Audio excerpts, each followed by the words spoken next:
আমরা একটা ইলেকশনে যাচ্ছি, আমারই লোক আমারই panel. Bangladesh cricket board BCB নির্বাচন কড়া নাড়ছে দরজায়, আর এই বোর্ডে নির্বাচন নিয়ে চলছে এক রোমাঞ্চকর রাজনৈতিক থ্রিলার। সভাপতি পদের মূল দুই প্রার্থী সাবেক দুই অধিনায়ক আমিনুল ইসলাম বুলবুল ও তামিম ইকবাল খান। তবে এই ভোটের মাঠে এসে সরকারপন্থী ও রাজনৈতিক দলগুলোর জাতাকলে পড়ে চরম বিপাকে আছেন তামিম। কারণ শোনা যাচ্ছে সরকার ও রাজনৈতিক দল বিএনপির মধ্যে এক ধরনের সমঝোতা হয়ে গেছে নির্বাচন নিয়ে। কে আসছেন কে যাচ্ছেন, কে কার ঘাড়ে চাপ দিয়ে উঠছেন উপরে, সবই যেন এক সিনেমার অংশ, যার পর্দা উন্মোচিত হবে 6 অক্টোবরের নির্বাচনে।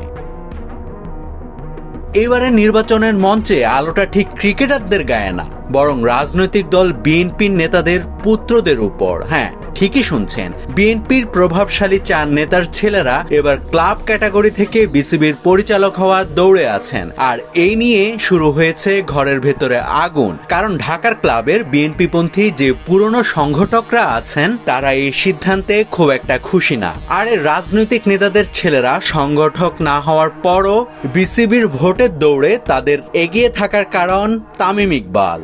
এসব কারণে প্রকৃত ক্লাব সংগঠকদের মন রক্তাক্ত, কারণ তাদের জায়গায় এরকম দখল করে নিচ্ছেন রাজনৈতিক পরিচয়ধারীরা। ক্যাটাগরি 2 মানে ক্লাব ক্যাটাগরির 12টি পরিচালক পদের জন্য 76 কাউন্সিলরের মধ্যে 32 জন মনোনয়নপত্র তুলেছেন, যার মধ্যে 30 জন জমাও দিয়েছেন। এই সংখ্যাই বলে দেয় ভেতরে ভেতরে কতটা উত্তপ্ত এই লড়াই।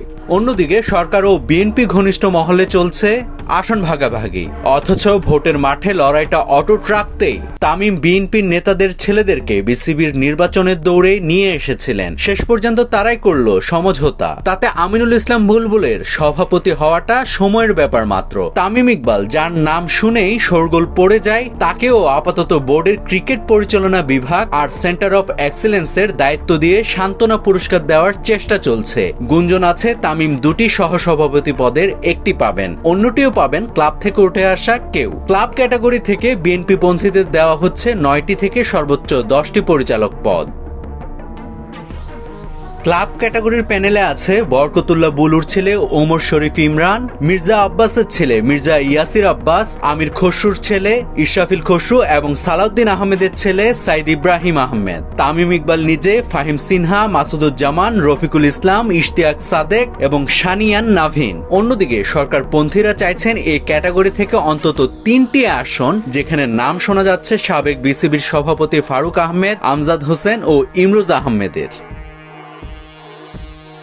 এদিকে ক্যাটাগরি 1-এ জেলা ও বিভাগীয় সংস্থা এবং ক্যাটাগরি 3-এ সাবেক ক্রিকেটার ও সংস্থাগুলোর প্রতিনিধি থেকে সরকারপন্থীদের জয় নিশ্চিত বলেই ধারণা করা হচ্ছে। 3 বিভাগ খুলনা, বরিশাল ও সিলেট থেকে বিনা প্রতিদ্বন্দ্বিতায় পেয়ে গেছে তাদের প্রতিনিধি। যারা ভাবছেন বিসিবির নির্বাচন মানে কেবল কয়েকজন প্রভাবশালীদের নাম, তারা ভুল করছেন। এটা এখন এক রাজনৈতিক দাবার গেম। ভবিষ্যতে ক্রিকেট প্রশাসনের নির্বাচনে চলছে এক মহানাটক ও রাজনীতি। কিন্তু প্রশ্ন রয়ে যায়, এই নাটকের শেষ দৃশ্য কি সত্যি সমঝোতা দিয়ে শেষ হবে? কারণ সোনালী নিউজের হাতে কিছু বিশ্বস্ত সূত্র থেকে এমন সব তথ্য এসে পৌঁছেছে যা বিশ্লেষণ করে ধারণা করা হচ্ছে যে কোনো মুহূর্তে ভেস্তে যাবে সরকার ও বিএনপি পন্থীদের মাঝে সমঝোতা।